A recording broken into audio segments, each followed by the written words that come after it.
It's a mess in this attic, lot going on, but there ain't no need to panic. Come on up and join, we getting wild, getting manic. Spitting truth for all you fanatics. Every week got something new to say. Ain't no filter, this shit coming straight from the brain.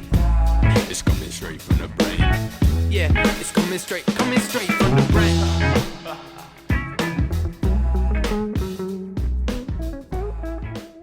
What's up, everybody? Today is Friday, March 12th, 2021. This is A Talk in the Attic. I'm your host, Kirk Ross. Looking extra coppish today, as you might have noticed. Well, that's only because I was cast as an extra, as a police officer, in a music video that we're shooting this weekend. I'm going to have to ask you to step out of the car, sir. What's the over-under on the amount of times that the director will have to tell me, an extra, to tone it down a little bit? Cut! What's the deal with the overactor and the pube stash? Fear not, fanatics, for I will be sharing behind-the-scenes footage as soon as humanly possible. Hopefully my stash will look a little bit better by the time lights, camera, action comes around. The odds are low. But back to Bobby. We are roughly 18 years removed from where we'll pick up Bobby's story today. That's right. This is the second of a two-part Bobby PILON extravaganza, folks. So if you missed last Friday's show, then I strongly urge you to go back, listen to how Bobby ended up trapped under heavy enemy fire with minimal ammo and aerial support miles away. We're going to open up with a scene that closed last week's episode. I decided to start out there because the combination of a classic Vietnam-era song covered by our friend Aaron Gentle, who's also a Marine, on top of real videos and photos from the Outlaw Platoon of the exact battle that we're discussing, it made for absolutely haunting imagery. So even if you're a person that typically listens, that's cool. I do urge you to try and get your hands on at least the opening scene here. There's a link to YouTube in the show notes. Check it out. While we're talking show notes, I should also mention that there's a really important link down there for a charity that has personally touched Bobby and his family's lives in a big way. It's called the Rainbow Connection. It's a Michigan-based organization that helped Bobby's daughter live out a wish when she was looking down the barrel of an incredibly serious diagnosis around her first birthday. So we'll get into that battle and how Lily proved that she had a little outlaw in her as well. We'll also get into the difficult battle that awaits so many veterans after they return from war, as if we needed any more proof that Bobby is a brave mamma jamma. He does it yet again with his open and candid conversation on mental health and veteran suicide. Can't thank you enough for opening up on that, Bobby. This episode is dedicated to all the men and women who have served our country so that we can live the way that we want to live back home. It's truly unbelievable. The sacrifice is unreal. It's hard to fathom. Bobby names all of his fallen brothers who became casualties of war after they returned home, where their memories and invisible wounds became too overwhelming. Also in the show notes is a link to a 22-mile ruck march organized by the Great Lakes Bay Veterans Coalition, which will raise awareness for the 22 veterans who commit suicide every day in America. It's truly an astonishing statistic. To highlight the tragic symptom of war even further, 9 have passed in this fashion from Bobby's platoon alone. Staggering, sad. But focusing on these statistics can sometimes overshadow all the veterans who are able to survive their internal battles. Bobby is intent on never joining this statistic. And I feel like it's incumbent on all of us who benefit from his sacrifice to provide whatever support is necessary to continue the recovery that Bobby and millions of others are working so hard to achieve. Okay, it's a little bit of a heavy intro, but this is a great conversation. Let's dive back into it now. Bobby, I had a blast. Let's play some softball this summer. But first, let's start the show. None of them were on the line, nor were any of its worth. Well, now that we're here, but, you know. I mean, my God, thank God you're here, but holy smokes, thank God for the helicopters. Oh my God. Some kind of way out of here. Just a few miles from the Pakistan border. When the Taliban moves, so do the Americans. There's too much confusion. I can't get no relief. For now, overwhelming firepower denies them a sanctuary in these pine-studded mountains, hills, and beyond. Jennifer Eccleston, CNN, Manratay, Afghanistan. None of them were on the line. Nor were any of its worth. No reason to get excited. The thief kindly spoke. There are many here among us.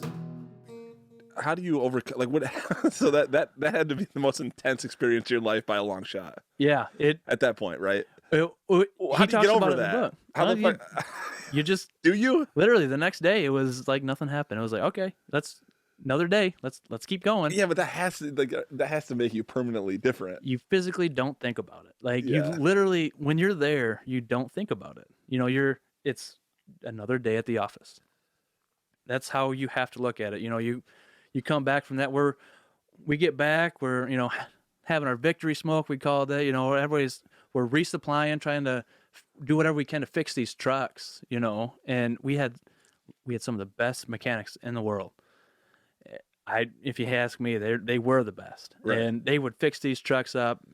8 hours later, we're back out. You know, then It's the back at it. next day. Yeah. You know, if you get hit again, you're like, all right, I'm here now, because you can't worry about the past, because there's Too much future. There's too much shit happening already. Yeah. Yeah. In the present. So, but I mean, did part of you kind of want another one of those to happen though? Because it's like an adrenaline had to have just been like a buzz. It had to be a buzz. It was cool when this is when he mentions me in the book, because I was in his truck at this point. Normally, if I was in his truck, I was in the top working the gun, or I was in another truck. But I was sitting in the truck, and we start getting hit, and he's like, "Hey, you okay?" And he said my face was just white as a ghost, you know, because my side is just getting hounded. Like Yeah. RPGs are hitting Yeah. my window is just almost gone. It's like 2-inch thick window, and it's like almost gone because it's just getting pounded. It's the only way I could get out. I had a saw. I had rounds on my front. I wasn't crawling across anything. Yeah, you couldn't. Yeah. And he's looking at me. He's like, "You okay? We got to go." And I was like, "Yep, I'm good." Out the door I went.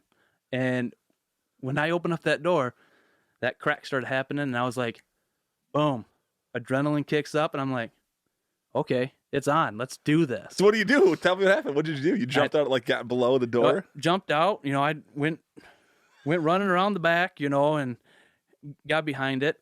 Met up with Stalter, who was right there, my buddy Tim, and he's like, "We're gonna go over there. We're gonna lay down, and we're gonna mow these guys down." And I was like, "I got my rounds. Let's do it." He's like, "All right." So here we are. We're bounding up to this spot. You know, he goes while I cover.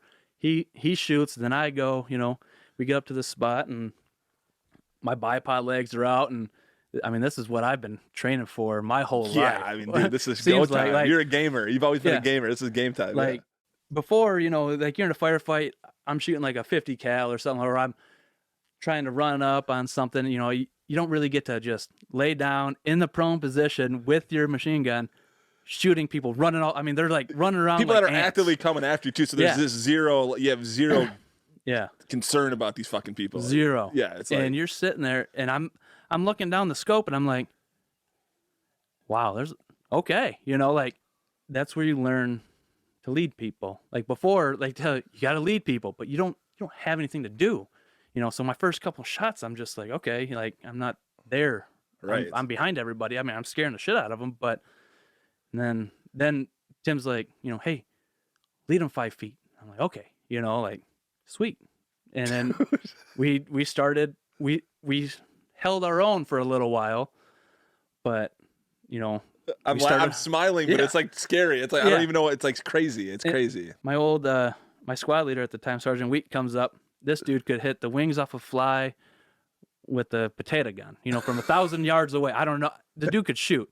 He took his M4 and he goes up, you know, we're covering. He goes up to our right, and he's just sniping people with an M4 from like forever away. I'm like, you are ridiculous.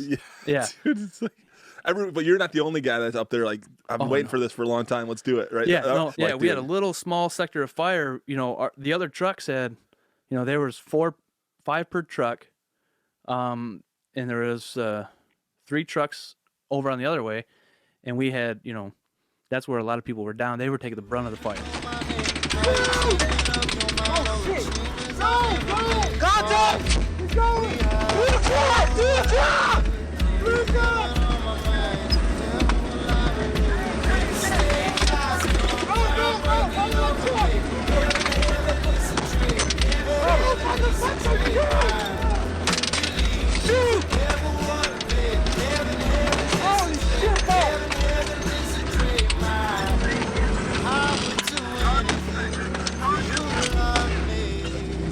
Like I'm an American hero with stars. You alright, Mike?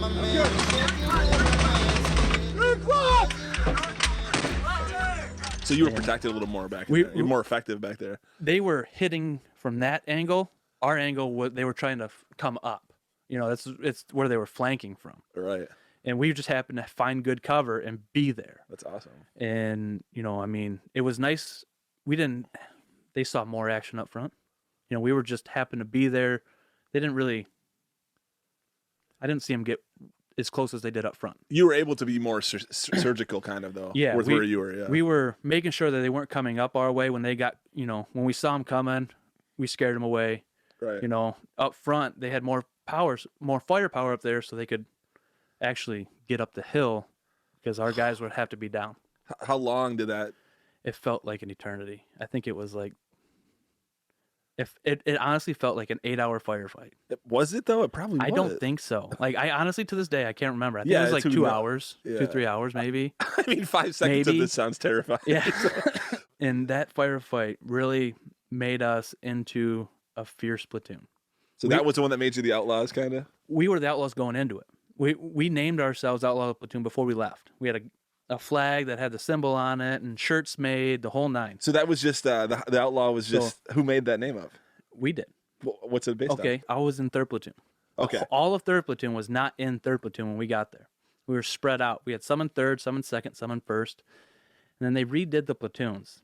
3rd Platoon got like the leftovers, essentially. Like, I didn't mesh well with 1st Platoon. Some guys didn't mesh well with 2nd. And they just kind of threw us all into 3rd. We were the Outlaws.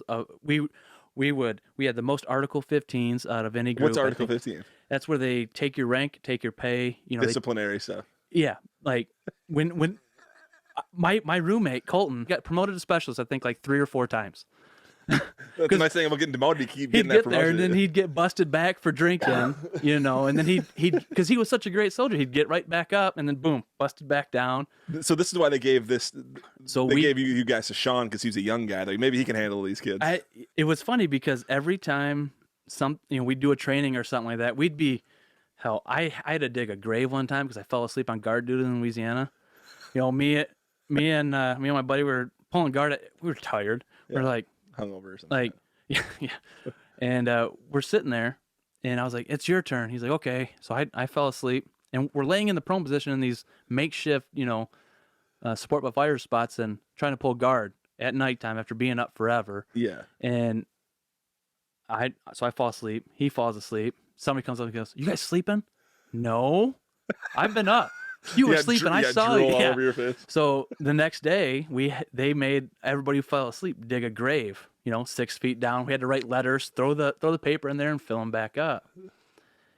So that's how the Outlaws were born. So we always messed up like that. But when it came down to who was doing something, we always did it great. Yeah. We were always drinking. We were always drunk. Back in the States, we were always drunk. If you ran behind us in the morning, you'd get drunk. Yeah. And we were always causing a ruckus everywhere. It was great. Yeah. And then, we get to Afghanistan, and we became the main platoon to do stuff because we just didn't care. So you guys became known as highly effective. We were extremely effective, and the enemy, we painted on the side of our truck our outlaw symbol. My buddy Emmerich, he made it. He drew it up, traced it out, cut it out, and sprayed it on the side of our truck. It was our thing, Yeah. It was cool. We spray painted it green because our trucks were, beige. We became known as the Green Skulls. to the Taliban, because we had people who could listen in and whatnot, and we would get reports. The Green Skulls are coming. Stand down. Oh, hell yeah. Yeah, which would just made us that much. We were Even like more badass. Yeah, our dicks grew 6 inches. You know what I mean? Like it Double, was triple for some of you. Yeah, it was great. And for a while, they didn't hit us. Because they were scared. Because it was like coming up to June 10th, we got hit by my birthday. A couple here and there. And then June 10th happened. I think they were testing us, and when we responded well. And since then, and we put a hurting on them for next month and a half. As the aggressor? Yeah, like they'd try and hit us, and we would just dominate them. Yeah. In any way possible. And then they started getting, hey, Green Skulls are coming, stand down, we'll wait. And we drive right through where they thought it would be, just waiting for somebody to hit us. Nothing.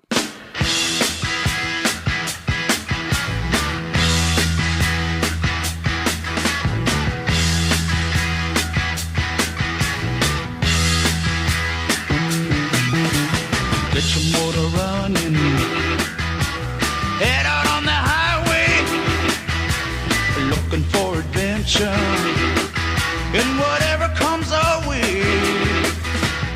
This might sound like blasphemy to the true Green Skulls, but maybe you should have considered painting that on all your stuff. Yeah. And then maybe they just would have been like, all right, fuck it. They're all Green Skulls now. That's got to feel pretty awesome, though. Like, you guys actually were known as, like, you were the Yankees. Yeah. We were the Yankees of the Brumell area. It was awesome. It makes you feel good. It makes you feel tough.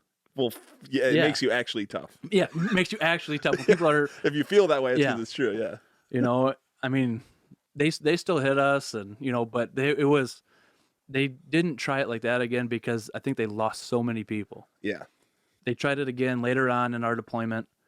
We were starting a new fob, like a new essentially outpost at one of the far outreaches of our area. So we'd go there, 2nd platoon, 3rd platoon, we'd swap out while engineers built it. We had Hescos up with dirt and mounds to pull our trucks up on, and that was it. We, if we wanted to eat, we were eating MREs or we made a grill. Just with like stones and shit. We took like a metal thing from our fob, threw it in the truck, took it there, and we'd have to burn our own shit, the whole nine. Yeah, I mean, you're out there on your own. Back at our fob, Haji would burn our shit. The Afghans would come in, pull our metal containers up, take them out to the burn pit, burn shit, then come back and put them in. And it's funny because you're sitting there sometimes taking a shit, and they pull it out, and you're like, "What are you doing? I'm still here." Yeah, but we're there, and we get word that, hey, they're coming for you. And there was a bunch of them. And everybody's trying to call air support and the whole nine. And who's telling you this? The intel, local intel? Our fob's calling us because they caught them on satellite or some video or something coming across, the border. Mm-hmm. And there was a lot of them. I want to say 500 to 600, but it could be one of those things. As the years go, the more people get there. You know what I mean? Like, it could have been 300. It was a big number. It was over 200. Yeah.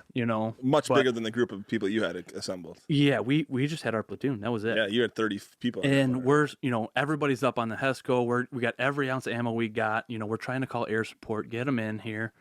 And next thing you know, like, Reuter's like, here it comes. Boom, boom, boom, boom. We had a gunship. We had A-10s going. It was 4th of July in May. That was the coolest thing I've ever seen in my life. That was the coolest one. Yeah. So this was a month before the Alive Day. This was a month before we came home. Oh, so this is 2007. 2007. Yeah, this is at the end of the deployment. Okay. And we're sitting there, and you just see it all. And we're like, okay, a couple people got through, not a big deal. The Armada, yeah. They just demolished everybody, and it was awesome. What a great way to go home. Oh, well, we're sitting there, we're like, well, it's the curse. We're a month, we got extended. We're a month from going home. Excited now we're going to die. Home? Are you excited about going home? Or we're trying to think about it because we were excited about going home one time and got extended. Yeah, you can't get distracted out there. Yeah, so now we're just like, all right, well, of course, they're talking about us going home, and now we're going to die because all these people are coming at us like, you got jinxed. Like, we only have so many rounds, you know. We can't hit everybody. We'll be back right after this short break. I wake up every morning with my head up in a daze. I'm not sure if I should say this, fuck, I'll say it anyway. Everybody tries to tell me that I'm going through a phase. I don't know if it's a phase, I just wanna feel okay. Yeah. Oh my God, we had another quick break, technology break. In the meantime, you're listening to music that was recommended to me from Bobby himself. Well, during the break, you were showing me a video of a bunch of Afghan, were those Taliban members? They may have been. Yeah, we don't know, but they're just men in robes. Yeah. About 15 of them coming out somehow single file out of a small like Toyota Corolla from the late 80s. Oh my God. We're like, how many people are in this thing? If you're watching on YouTube, I'm going to put that in. I'm going to put a clip of this in there. It was hilarious. It's a clown car situation.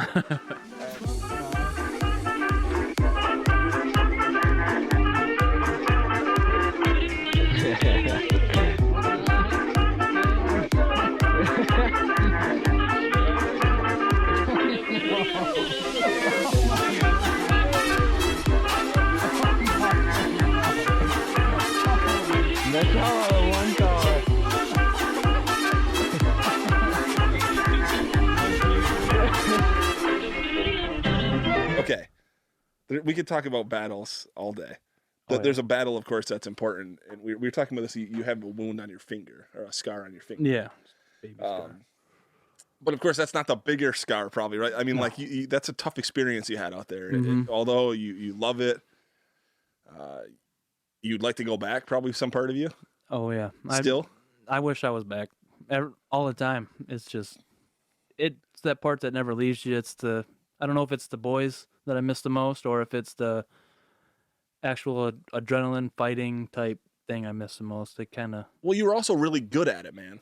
Yeah. You know, like Michael Jordan has a hard time not being in the NBA every day too, because he went from being the best. Like you were you're a fucking stud. You're a great soldier on the Green Skulls, right? Yeah. So like, and you were experiencing these crazy adrenaline rushes. I mean, how do you come back to life? And you have kids now, and that's beautiful and great and all that. And you've had some challenges with that as well. We'll talk about that a little bit. But like how is it boring?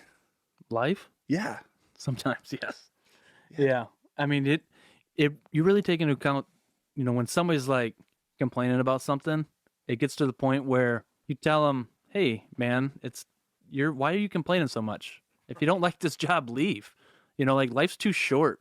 It puts life into perspective. Yeah, you don't have the adrenaline rushes anymore, but you understand that once you come to understand that you won't ever have them again, then you can start fixing how you live your life again. Well, so where are you in that process? I just kind of figured it out a little bit ago. It only took me like 10 years. Yeah.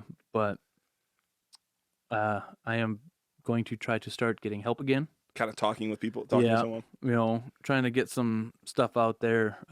We had a lot of people commit suicide from the platoon and whatnot, and it's, you know, my wife and I we've had a friend do it, and we just, you know, I don't want that to be me. I don't ever think it will be, because, you know, I mean, I got 2 kids, a wife I love, you know, I mean, but it's constantly on my mind. It's something I think about all the time. You know, it's every day I struggle with it, even though as much as I say I don't ever think about it. Like if Liz asks, sorry, honey, when she's like, you think about it? No, I don't ever think about it. I think about it every day. You know, it's impossible not to. Yeah. And it's mostly, I just don't want to feel this way anymore.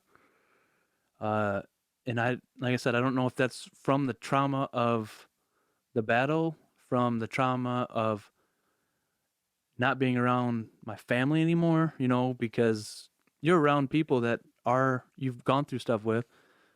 They're your buddies who I haven't seen in 8 or 9 years now, you know, since our platoon reunion back when the book came out. Mm-hmm. And it's hard. And in most every way, probably. I mean, you have an actual blood family. Yeah. But you're closer to these people than you are your blood family. You just because of what you went through. Yeah, they know me better than anybody. Of course. You know, they called me Brick from Anchorman. You know, I mean they know why. You know, but I mean you go through stuff like that and you run out of stuff to talk about. You literally are with these guys every day, and you run out of stuff to talk about. So you Well, you start telling them personal, extremely personal stuff that you've never told anybody before, because you can trust them. If you can trust them with your life, why can't you trust them with that secret? Of course. And they know stuff about me. I know stuff about them that I've probably forgotten already, but it's a different type of bond. And when they say, band of brothers, it's there for life, it really is. Call me an American hero.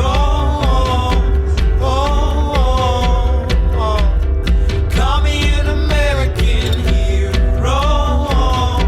Oh, call me an American. I'll live if and when you want me to. When and if I've honored you, and if I miss you when you do not. Real talk. You read fuck up in my walk. Do you see fuck up on my face? Do I mean anything at all? Don't say you love me if you do got nothing else to say to me. When heaven is a dream and reality is fictional. Constantine and every host. And when they say, band of brothers, it's there for life, it really is. Yeah. Like I could call up some of these guys anytime and, hey, come on down. If you can get here, you got a spot to stay. Right. And it was like, okay, and when Lily had the medical issues, they were first on the scene, Yeah, of course. They're real, truly your brothers. Yeah, your they really, friends. even though we don't talk, it's like, I took my dad with me to our platoon reunion when the book came out. Sean had people come over and By the way, hello, Mr. PILON, Coach PILON. It's been a long time. I hope you're doing well. yeah, he messaged me, asked how it was going. We went down there and we got honored at Pirates, the Pittsburgh Oh, Pirates. yeah, PNC. PNC. Yeah. We were on the field. Sean threw out the first pitch. We're in the owner's box. We took limos everywhere. It was catered all weekend. It was great. We were drinking the whole nine. Yeah. My dad, who talks a lot, barely said a word all weekend. And he goes, "It was crazy seeing you with these guys," because he had never really seen me with them because he was around, but he wasn't up in upstate New York with me. Yeah. He said, "It was like you guys never lost a beat." And that's really, we get around each other and it's like we've been around each other and haven't stopped. Yeah, that's so cool, man. It was, and that, I think that has a lot to do with it because I can't, they get to talk to each other down in Texas, Louisiana, Oklahoma, they get to see each other. Yeah. I don't have anybody close to me. I Right. got Sean's in Pittsburgh, but he's been doing all of his stuff. He's busy as hell. He was doing a book tour for a while. He was helping with American Warrior Initiative and Fairway Independent Mortgage Company. He was running for office at one point. He was running for office, Yeah. and, so even to get a hold of him, I sent him a message the other day to see if he wanted to come on one time, and I'll wait to hear back. Yeah.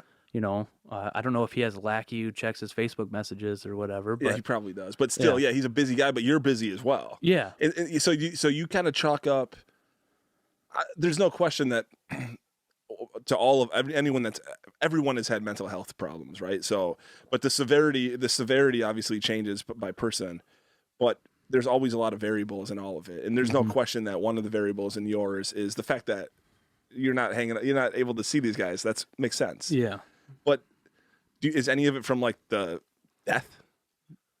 Do you think? Yeah. I mean, do you think that is that part of it? Is it the death of your friends? Is it the death of the enemy, or what? What is that? That's a hard question. I know that.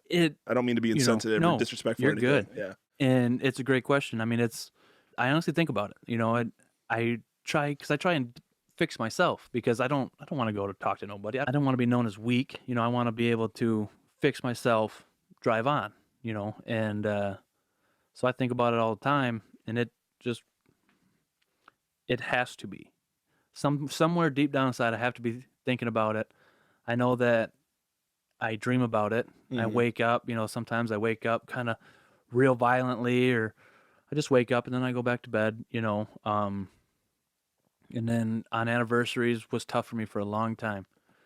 My buddy Tim on February 4th, is that 8 years now? Holy cow. So that was the latest anniversary that just passed. That's when he committed suicide. That one hits hard because he was a really close friend of mine.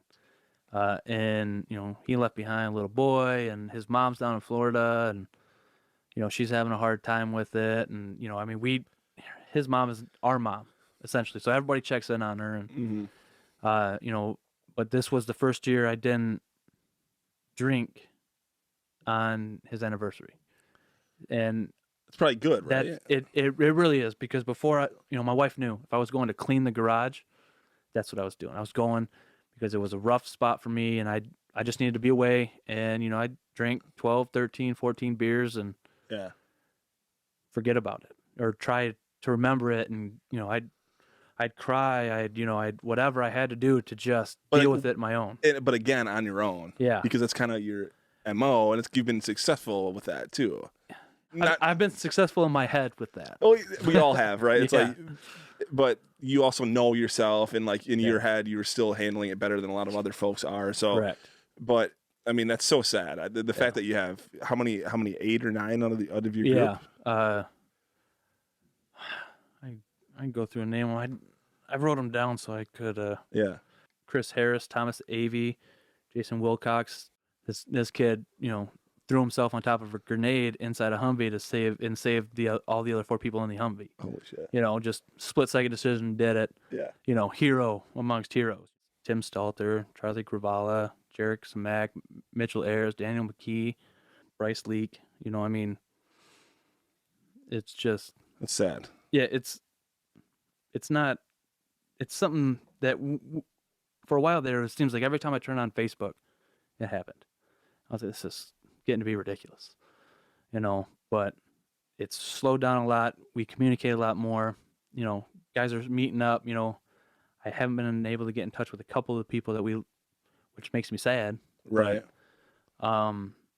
Everybody, you know, it seems like everybody's starting to deal with it a little better now. So it's good. Time is going to help. Time heals all, but it's like they have been able to deal with it.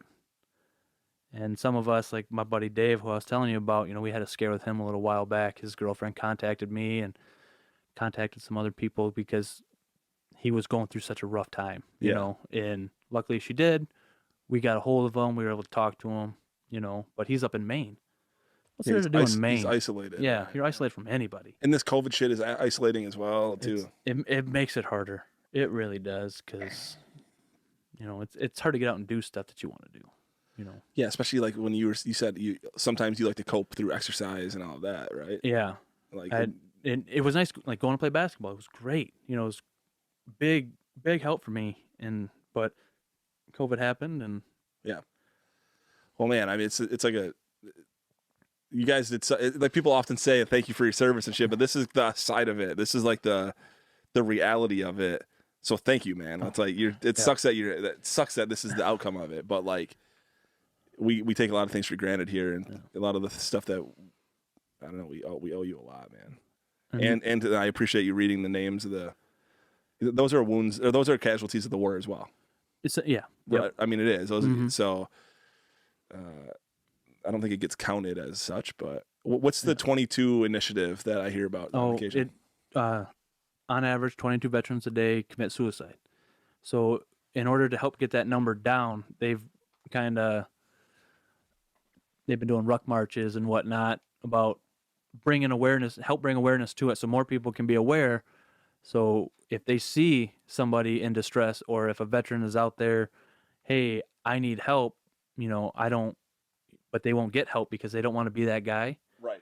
There's a bunch of people dealing with it, man. You know, call us, you know, call somebody, get out there. You're not weak. You're just, you know, don't try and be tough. You know, it's impossible to fight. You can't do it. I've been trying for years, and if you ask me, it's taken its toll. You know, for a while, I thought my wife was going to leave me just because of it. You know, and it's a lot of work for your partner, I don't envy her at all. I mean, having to put up with me, like, you know, she might be 4'11", but she's as tough as nails. She's the toughest person I know. You told me off air, that she's 4'11". You're about 6'4". Yeah, and she scares the shit out of me. She scares the hell out of me. Oh my god, that's how it should terrible. Be. Yeah, and she runs the household. I mean, she's gonna hear this, which I would say don't tell her this, but she runs this household like a drill sergeant would. You know, I love her to death. She helps keep me in line. I don't do a lot of stuff she says, and that's me pushing back, not wanting to get help, wanting to do it on my own. And because she understands this stuff well, because she's in the medical field, and she sees it, you know, and she's like, you should take medicine. I don't want to take medicine. I've never been a big medicine taker. You know, I don't want to have a false sense of reality. I want to be here. I want to be in the moment. And it's my brain, you know, it's the memories that's affected my brain that's not allowing the serotonin or whatever, right, my levels to even out.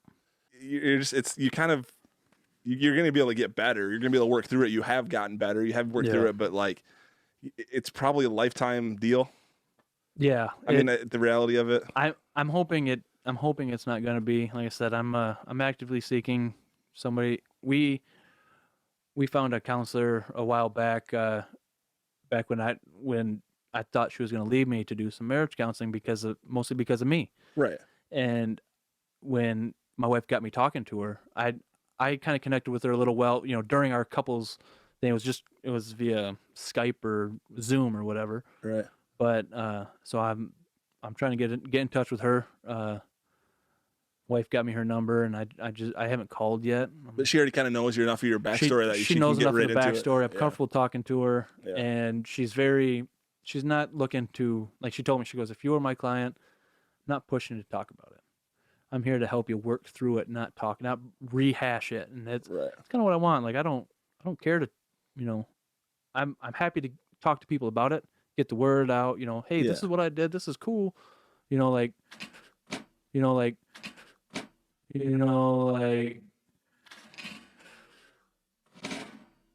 the hell was that? And I'm talking to everybody about it, which helps me out because it really does get me a little bit more comfortable about everything. I certainly appreciate that you're here talking about it. I mean, I know I hope this has been fun. This has been great. And not just a challenge. But don't you think we should talk a little bit about Lily's situation? Do you want to? Yeah, we should shine a little bit of light on that too, because that's another triumph that you've had, not that you're out of the woods necessarily. But. Yeah. Toughest girl I know. We'll be back right after this short break. It's one of those never forget it, better stop and take it in kind of scenes. Everything's just right, yeah, except for one thing.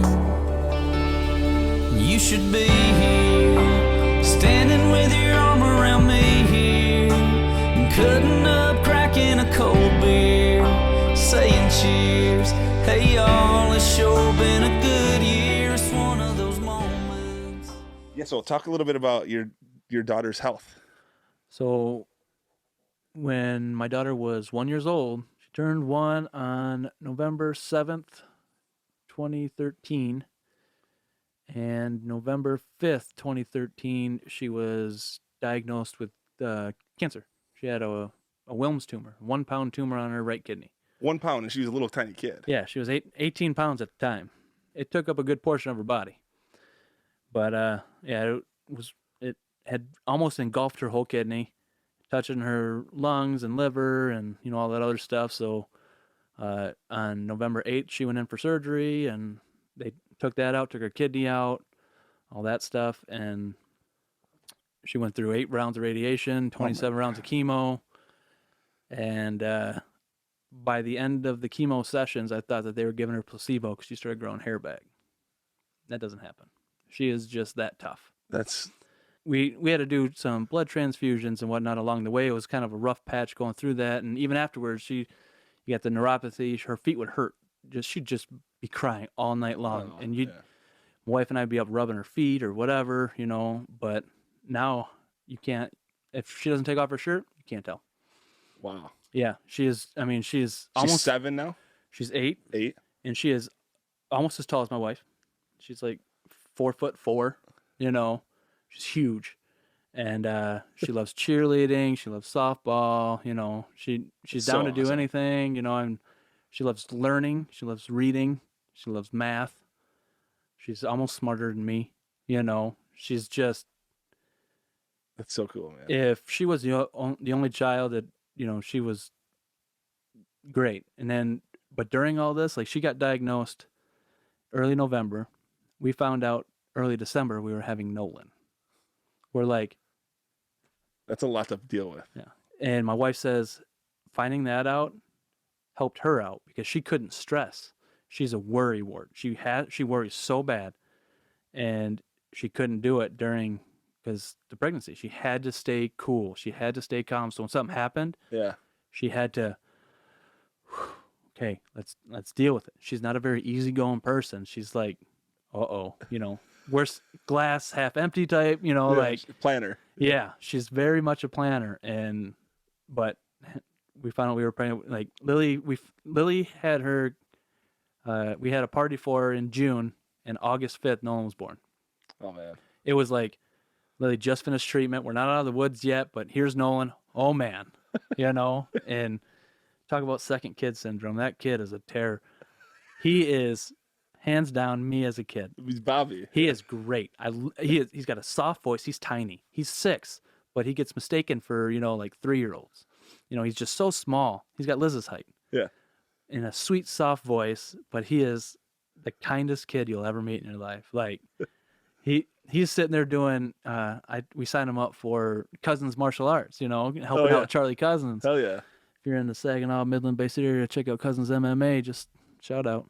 Have you ever gone and worked out with him? I did for a little bit. It's tough, but it was nice. Of course. Charlie doesn't fight anymore, but that he's just the sensei now. He's still tough. Yeah, he had some back problems and whatnot. Like even with his back problems, we had to do this thing where we had to essentially push each other. Like we sat back to back, turn around, and kind of see who got it. Like an offensive line kind of drill. And him who's looking like John Travolta from Love with Paris. Like just a big old dude, bald head with a goatee. And here I am, fat and out of shape. Luckily, I'm 6'4" and I know how to use my body. 6'4" and I know how to use my body. 6'4" and I know how to use my body. And I know how to use my body. And I know how to use my body. I'm 6'4" and I know how to use my body. Right. I was able to push him. I pushed him out of the way. You sumoed him. Oh yeah. He almost had me still, and he had been fighting. He has back issues, but man. But still, does Nolan like it? Oh, he loved it. He wouldn't want to go. He'd be like, I don't want to go. And then he'd get there, and then he'd be doing it all and kicking, and he loved it when he was there. Yeah, yeah. And then COVID happened, and they weren't able to do it in person, so we went to the video ones and Skype MMA. Essentially, yeah, they'd make videos, and then we'd do them, and we'd have to send video of him doing it to get credit, and so he could move up in belts and stuff. And he didn't want to do it. Like I would try to make him, and he would just fight me, and yeah, it was being there with everyone. Having, it's physical part of it. And so we stopped. We'll get back into it once COVID's over, because he loved it, but the kid, man, oh my God. Well, dude, I feel like just for talking to you, this is it seems like the two kids, the two little ones are certainly going to be helpful. Your wife's very supportive as well, but like the little kids have to be helpful and kind of giving you a full purpose after now that you're kind of back to a regular life after being in like an action movie essentially for 2 years. It's like on my rough days, there's times where I'll just, no one will be sitting watching TV, and I'll be like, come here, buddy, and he'll come sit on my lap, or Lily's big ass come sit on me, and I'm just like, oh, she's like 65 pounds, 70 pounds, like, oh my God, all right. But we'll just sit there and they'll watch their show, and I'll just relax, and it calms me down. And that's why I say I'm never going to be part of that statistic, because whenever I feel that bad, I'll sit there and complain to my wife about something stupid, and she'll yell at me, but I'm here. I'm having I'll, instead of hiding it in, I'll do that, or I'll just grab a kid and sit down and watch TV. Yeah, at least you're experiencing it, something. Yeah, experiencing it, I'm trying to work it out. Trying to self-soothe essentially. Right. Well, it's better to do that with a kid than booze. Yeah. I mean, I've self-soothed with booze myself for a long time. I mean, this summer was fun because we just bought a camper, and I self-soothed all summer long. That sounds beautiful. Yeah. But out in the woods. Yeah. Well, what was it? The wife and I took, when camp season was over, we took we tried to, we took like a month and a half off of drinking, because I was drinking Busch Light all summer long. Yeah. I'm a basic man. Give me some Busch Light, Keystone Light. Ham sandwich. Yeah. Ham sandwich. I'm good to go. That's it. You're easy. Yeah. And that's what MREs will do to a man. Make him very unpicky. To this day, you give me a chili mac MRE with some jalapeno sauce. Good to go. Is it? There's like wetness to it, or isn't it mainly dry? No. Well, the bread is.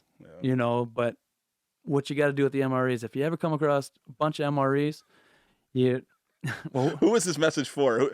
Everybody, even new guys going in, old guys. I mean, I don't know what kind of MREs they got now. I heard What they got about civilian? Like, is there a chance that I could stumble upon a stack you of can old go to a MREs? military surplus store and buy a box. I don't know why you would, but you Well, could. if I would have known, I would have had some ready for you when you got here. Yeah, as long as it's a chili mac. All the rest of them are garbage. I mean, you'd eat them if you're hungry, Yeah. but you get if you're lucky enough to come across a chili mac, you'd have to trade your charms or money, dip, smokes, whatever to get the jalapeno cheese that is in another pack, and then you It's take like in an envelope. It squeezes out like it's almost like space food, Mhm. you know. But you trade them that, get the jalapeno cheese, and you'd heat up your chili mac, good to go. Take that cheese, dump it into the chili mac, mix it up together, and you got yourself a nice tasty meal. Yeah, I would Sounds still delicious. eat that. Yeah, it's really good. It sounds delicious. The rest of it, like, don't get me started on the grilled chicken. That's gross. Oh, yeah. I mean, did you ever have any like locals bringing you food, like in Afghan? Like, did you ever have any? The foot bread. You'd get the foot bread from that Afghan National Army or whatnot. Is that good? It's just doughy. It's fresher than that. Yeah, chai tea. I mean, that wasn't too bad. Most local stuff you ate was, a goat you shot or a cow you shot or something. You'd be like, oh, oops. I thought it was enemy. Yeah, I then eat it now. I accidentally shot this. Oh, hey, Brian, go grab that, and you can cook it up with some of that, I accidentally shot this turkey fryer as well. Yeah. Oh, so my roommate in Afghanistan, the guy that I bunked with, he was a workout fanatic. I hope he listens to this because his protein farts would just put me. I'd almost throw up. They were so bad. But I was going to say bring him into the attic, but I don't know if I want to. He's from Louisiana. He's got these big old freaking. He's got Goldilocks now. His hair's so long, but he had these big old things of protein that he'd get shipped to him, and he'd eat that thing like right, like nonstop. But in a workout, he pretty much was the mastermind behind it. We had the best room in the thing because he used to be a carpenter. Oh, nice. So it was nice. Our beds were lifted up, but he's from Louisiana, Shreveport, Louisiana. What do you do best in Louisiana? Grill, cook out, whatever. Yeah. So he'd cook it up, and he'd walk into the cook's thing. I'm gonna take this, and just mix together something, throw it on this meat, and you'd be like, "This is the best thing I've ever had." That sounds kind of nice. Oh having my a God. nice fresh animal. Yeah, it was cool. I mean, you it shoot was those worth with like it. a machine gun. I don't know how I didn't do it. Yeah.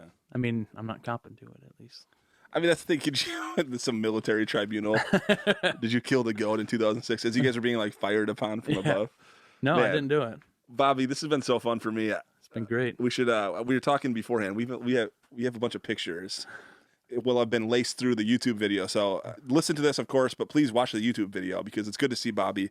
It's good to see our faces. It's also good to kind of see the pictures and some of the memories that you've shared with me today in picture form. So, dude, I appreciate you coming on. I know this is like I don't know. I appreciate it, man. Yeah, I want to stay in touch with you. You've been a good supporter of the show, but holy shit, you're a fucking hero, man. You're a hero. And I'm politically, it's like shouldn't really make a difference. Politics don't really make a difference when you're talking to a person that actually did this. So. Yeah.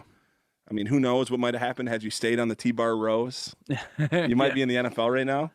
But man, you did something so valuable and so just impressive, dude. It's awesome. Well, we did play flag football in the Army between platoons, and nobody could stay with me. So. Of course not. Yeah, I mean, that's the thing. You could have gone and been like kind of a decent player at SVSU, or you could go be the fucking bomb in the Outlaw Platoon, which is what you were. People, go look at, there's links in the show notes. Outlaw Platoon. This is by Sean Parnell. Bobby is in this book, but it's just more importantly, this gives your experience, right? Yeah. Would you say, I'm not trying to cause controversy. No, you're good. Would you say this is a pretty accurate depiction? Like, is this? Yeah, no, Sean does a great job. Yeah. It comes from his point of view. He wrote the book.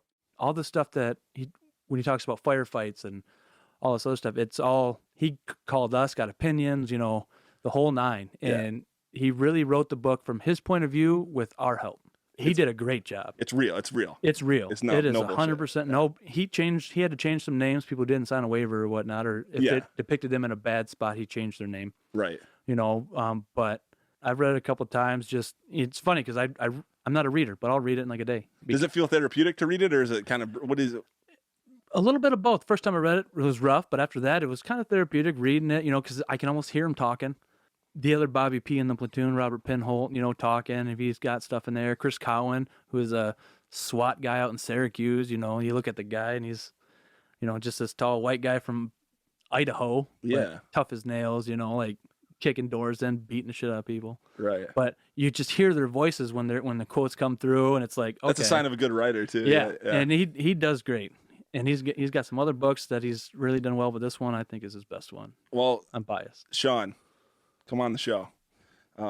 Gassy fellow from Louisiana with the farts. We'll do a remote interview. You sound a little bit stinky to come up here. But I do want to say hi to, your parents, Ken and Deb, and then Lisa, Leslie, and Tommy. Yep. Tom, they're all kind of scattered around Michigan still? Tommy is out in Cheyenne, Wyoming still. He retired from the Air Force. Yeah, I was going to ask you earlier. He was I remember him being in the military. So he was Air Force. Did he go right out of high school? Yeah. Pretty much, yeah. Yep. Yeah. And he went the easy route, like a sissy that he is. But he's doing great. Like I said, he retired. He coaches girls softball. He's now into boys basketball. And you talk about a great coach. We know Your some dad great was a good coaches. coach. Yeah. Like your dad, my dad, Gary Stefaniak, Yeah. we know great coaches, and like Brian Good's getting there. He's a great That's coach. so cool, Eric Debo's a great coach. Yeah. It's fun when when our peers are becoming the good coaches. It's cool, man. My brother's won multiple state championships. He's coaching a middle school boys basketball team right now, and they're beating teams 58-16. It doesn't matter what he coaches. He's coaching these girls, and they're winning back to back. He's just good with the kids. State championships. It's great.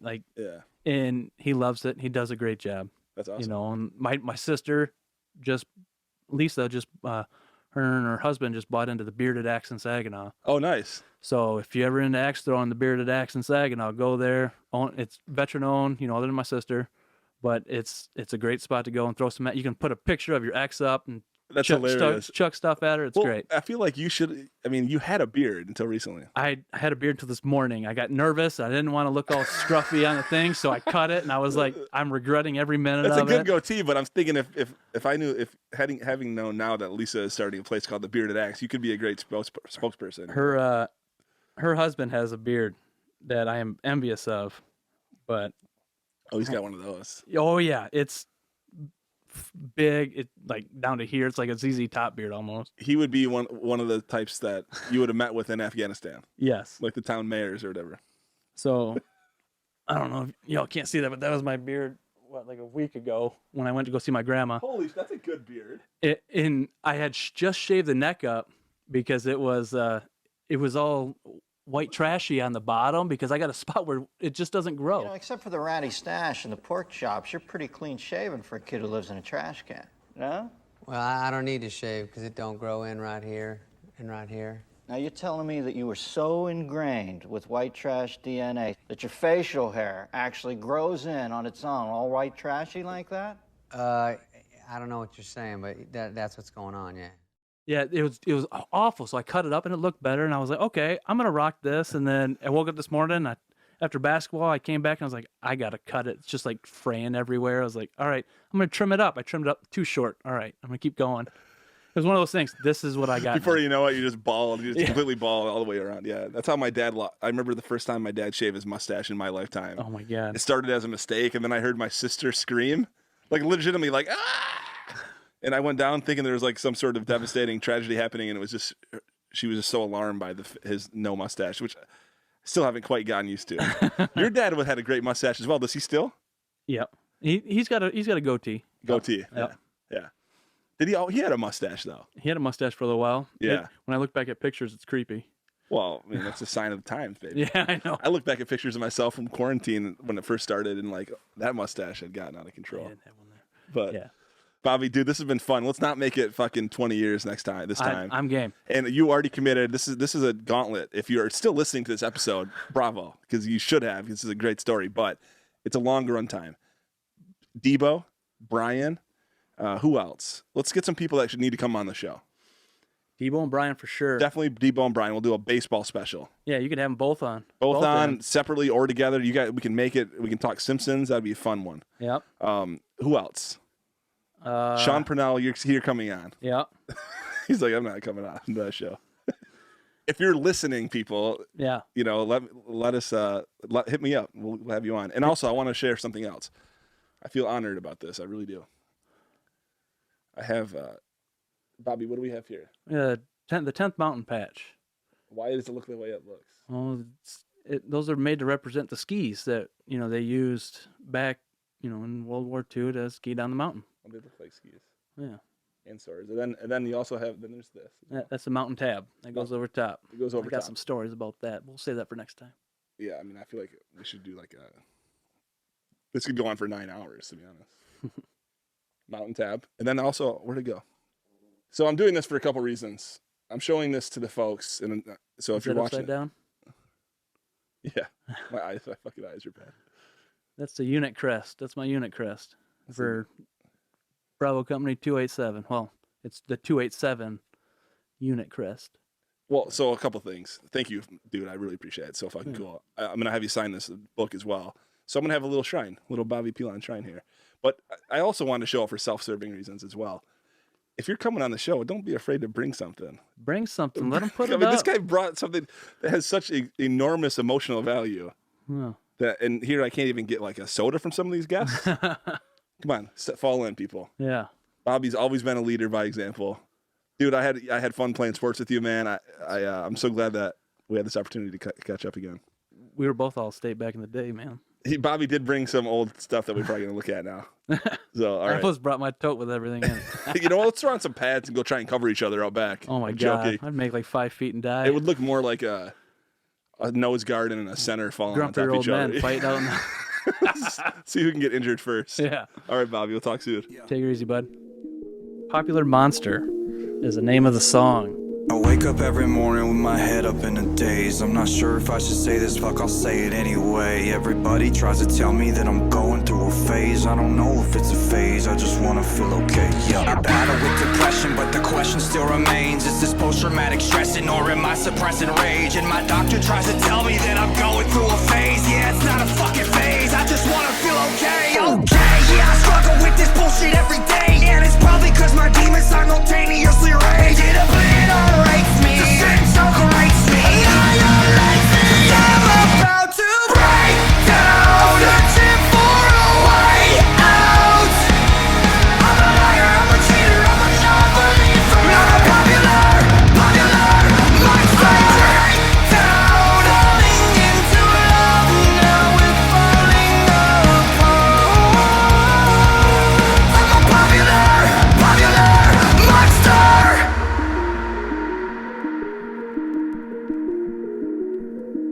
I think I'm going nowhere like a rat trapped in a maze. Every wall that I knock down is just a wall that I replace. I'm in a race against myself, I try to keep a steady pace. How the fuck will I escape if I never close my case? Oh my god, I keep on stressing. Every second that I waste is another second sooner to a blessing I won't take. But my therapist will tell me that I'm going through a stage. Yeah, it's not a